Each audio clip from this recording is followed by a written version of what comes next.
Hey folks, welcome to another episode of Cutter One. I am your host, Jay Just Jay, your resident troublemaker and your resident culture warrior.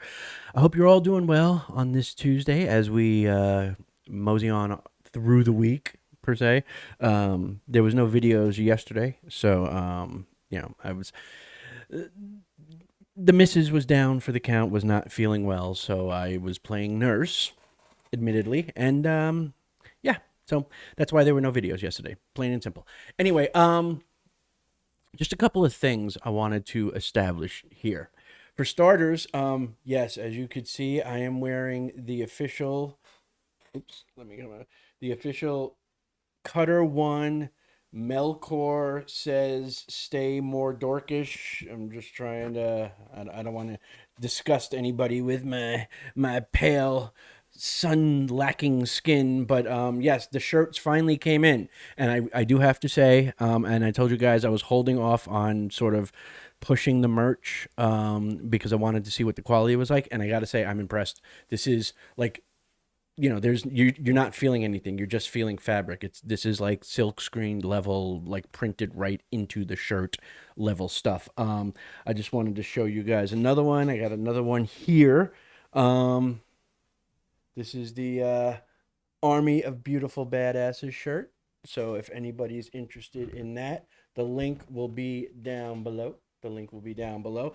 And yeah, like I said, the quality is up to standard. If you guys remember when I set up the merch store, I took some time because I didn't want to get it into anything that was sort of cafe press level, that sort of like iron-on transfer garbage level and stuff like that. But these are good quality items. So if you're interested in supporting the channel, check out the link to the merch store down below. I will put it in the description. All right, that's out of the way. This video isn't about trying to hawk merch.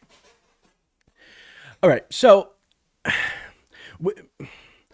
You ever have those moments where you're like, see, I knew this was the next step, and I was telling people this would be the next step, and you're going to start to see this more and more as we get closer to the build up to the marketing campaign for season 2 of the Rings of Pewter, right? So that's what today is going to be. Now I'm going to do something, and I did this once before, but I'm going to do it again because, well, unfortunately, it needs to be done.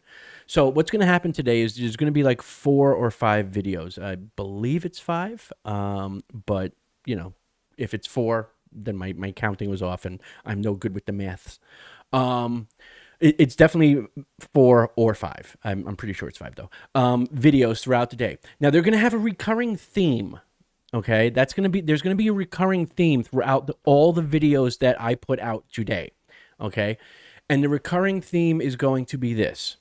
The recurring theme is going to be, in one form or another, Access Media taking pot shots and trying to tear down Warner Brothers, Peter Jackson, the original Lord of the Rings and Hobbit trilogies, in order to make space for the Rings of Pewter being the de facto default go-to Lord of the Rings content. Okay, that will be the recurring theme that will be showing up in all the videos I put out today. And I would encourage you guys who are Tolkien fans, right, and fantasy fans and fans of writing and good entertainment, right, to follow along, because this is exactly what I told you, and others have also said would happen, that it's going to be, they don't come out and just immediately blast you, right? They save that for when the show's about to drop, right? In the last like 90 days prior to season 2 coming out, then you'll get the articles with the fan backlash to the trailers because they're racists and misogynists and bigots and whatever and stuff like that. That's the big gun that they're holding back on. These are the little guns. These are the skirmish weapons that we're at right now. And this is the death by 1,000 cuts that I was telling you about. And that's what you're going to see today throughout all my videos. That will be the recurring theme. Another thing I wanted to point out is that all of the articles that I am going to do videos on today all came out within the past 72 hours, meaning they've all come out since I did the live stream on Saturday. Okay, so since Saturday is when every single one of the articles that you will see me do a video about today will come out. And I just want you guys to bear this in mind, because if you, like, again, if you pay attention and you know what to look for, you can see the plan. Okay, which they're already implementing. The death by 1,000 cuts. Let's tear down Warner Brothers. Let's tear down Peter Jackson. Let's tear down the original Lord of the Rings and Hobbit trilogies in order to make sure that we have a space to sell Rings of Pewter as the default. So let's get right into the first one. And this one is where they touch on an idea and a thought and a criticism that a lot of the fans have had. Okay, so let's get right into it. This is coming to us from the good folks over at Screen Rant. This is from Angel Shaw. We've dealt with Angel Shaw before. Okay, Galadriel's forgotten Rings of Power daughter may be alive after all. Imagine that. Now people are talking about Celebrian after us Tolkien fans are like, where the fuck is Celebrian? Anyway, Galadriel is supposed to have a daughter by the events of the Rings of Power, but she has so far been absent. This may change in Season 2. The Lord of the Rings of Pewter, has so far left out Celebrian, Galadriel's daughter, in Tolkien canon. But the speculated cast list for Season 2 suggests this may change. In Season 1, the legendary elf revealed that she believed her husband Celeborn was dead, something that Lord of the Rings fans know isn't true. But nothing was mentioned of Celebrian. It's possible that she hasn't been born yet, since Middle-earth's timeline has been altered in Rings of Pewter, but it may instead just be that Galadriel has been thus far unwilling to mention a daughter she believes to be dead, like her husband. In the Rings of Power Season 1, the absence of Galadriel's husband Celeborn raised several questions. According to Tolkien canon, she should have been married by this point in the history of Middle-earth. However, with her focus on avenging her brother Finrod and removing Sauron's power from Middle-earth, she seemed too distracted for marriage. Of course, she later revealed that she had already been married, but, without giving much detail, said that Celeborn was dead. Still, she said nothing of her daughter, Celebrian, who has also been absent. Now, I'm going to stop right there and just interject with a little bit of my own take on this. And this is what happens. This is why you don't change lore. This is why you don't go in and try to make up something to replace something that Tolkien spelled out. Okay? Because there are very concrete, very legitimate reasons that Tolkien put into the Silmarillion. Okay? That would explain exactly where Celebrian's supposed to be at this point, exactly where Celeborn is supposed to be at this point, exactly what Galadriel's supposed to be doing at this point. But since Amazon didn't want to pay for the rights, or the Tolkien estate wouldn't let them use it, right? What they chose to do was make up stuff of their own. Okay, without even attempting to adhere to the lore, right? We've seen them reference things from the Silmarillion before, so we know they could do it if they wanted to. They just chose not to. And as a previous video that I did from just the other day pointed out, and an article had pointed out as well, the main reason for not having Celeborn there seems to be so that we could have the will they, won't they between Galadriel and Halbrand, okay, / Sauron. Okay, that seems to be the main motivation, right? Because you needed that sort of sexual tension between them. So the only way to do that is get rid of her husband, at least in the short term. But by extension, you would have to get rid of her daughter as well. I believe that's what was the motivating factor here. But let's continue. All right, so we mentioned too distracted for marriage. Of course, she later revealed that she was already married, but without giving much detail, Celeborn was dead. Still, she said nothing of her daughter, Celebrian, who has also been absent. The Rings of Pewter has established that Celebron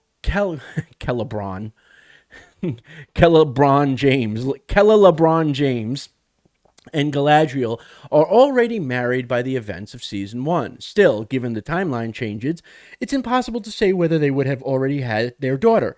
In Middle-earth canon, Celebrian was born early in the Second Age, so by that standard, she should already be an adult by the time Galadriel forged her relationship with Halbrand. If this is true, and Galadriel made no effort to say goodbye to her daughter earlier in Season 1 when she set sail for Valinor, it can be assumed that she also believed Celebrian to be dead. Again, full stop. No, what it can be assumed is that they did not want to bring her daughter into the show at a very minimum right now.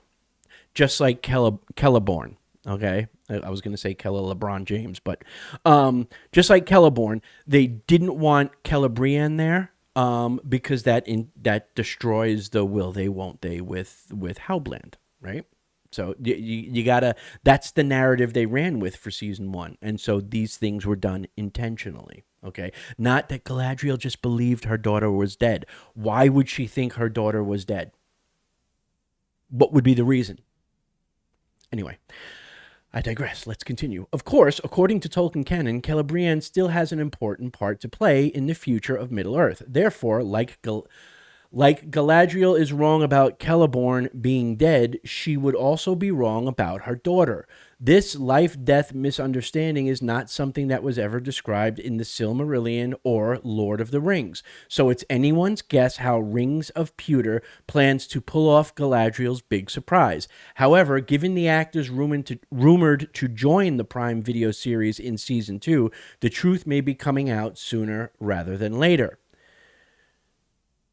Given Galadriel's confession to Theo in Rings of Pewter, Season 1, that she used to be married, and the audience's knowledge that she is married thousands of years later during Frodo's adventures in The Lord of the Rings, it can be assumed that Celeborn and Celebrian will make an appearance in future seasons.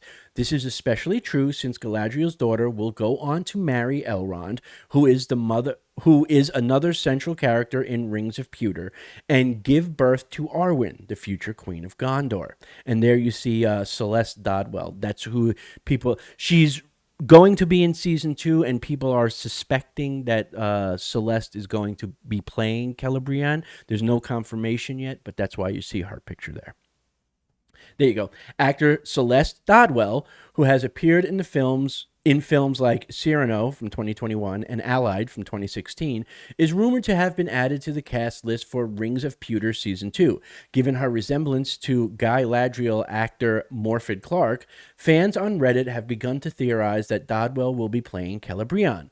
Though this is entirely speculative, this could be an exciting prospect for Season 2, since Celebrian's presence would catapult both Guy Ladriel and Elrond's character arcs forward.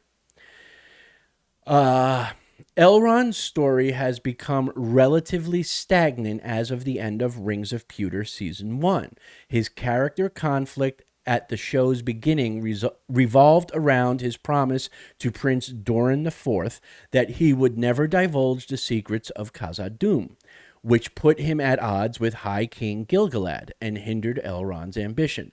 Of course, he ended up able to make everyone happy, and the creation of the 3 Elven Rings means that his race can stay safely in Middle-earth for a couple more ages. Going into Rings of Pewter Season 2, he needs a new, exciting plot. The introduction of Celebrian certainly provides this. According to Tolkien canon, Elrond is destined to marry Celebrian and have a significant daughter with her. This should be even more interesting in Rings of Pewter, since the relationship established between Guy Ladriel and Elrond is unique to anything seen in Tolkien's works.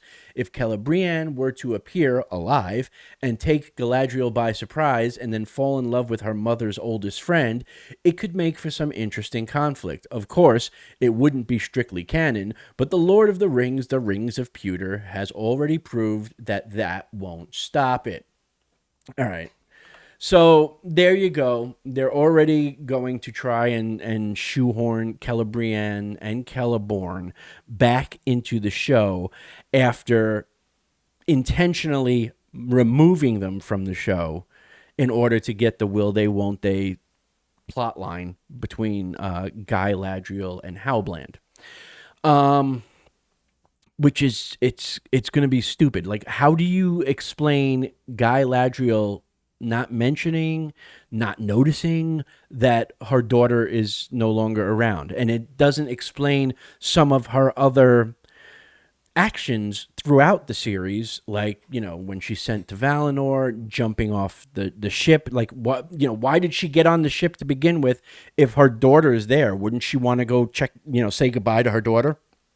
Apparently nobody thought about that, right? Apparently, her, leading the armies of Numenor to attack, the Southlands and stuff like that.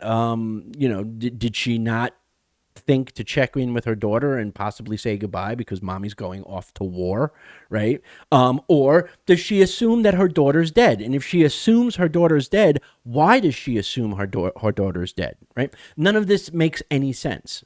None of it makes any sense. But they're going to try and do that because they know that the fans are pissed off about the omission of Celeborn and Celebrian. So yeah, that's where we stand with that one. So I wanted to share that with you guys because I thought it was interesting that it's finally being talked about, right? Well, it's interesting that we're seeing now these articles sort of pointing out these things that season 2 is going to have to fix, that were some of the criticisms that fans were leveling at this show in the lead up to season 1 and during season 1, but we were just called, racists and misogynists and bigots, and all of our valid criticisms were deemed irrelevant because we're just istophobes, right?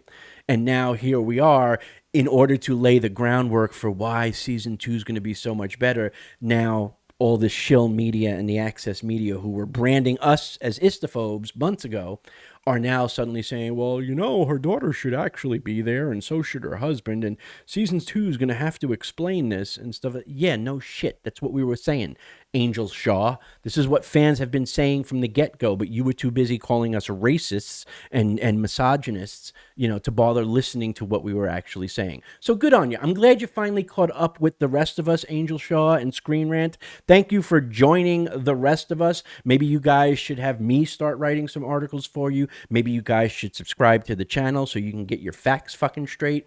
But, better late than never, right? Anyway, guys, let me know what you think down in the comments below. If you like the video, like the video. If you want to share the video, by all means do so. It helps us with the YouTube algorithm. If you have not subscribed, damn it, turn that red subscribe button gray. Okay, and hit the subscribe button and join the army of beautiful badasses. We've got merch. We finally got merch, and I got to say that I'm actually proud of the merch. It came out better than I was expecting. Again, I was worried it was going to be, not good stuff, but it's actually good stuff. So yes, join the army of beautiful badasses. I should move to this side. Yes, the army of beautiful badasses. There you go. And if you are a returning subscriber, as always, I thank you from the bottom of my heart.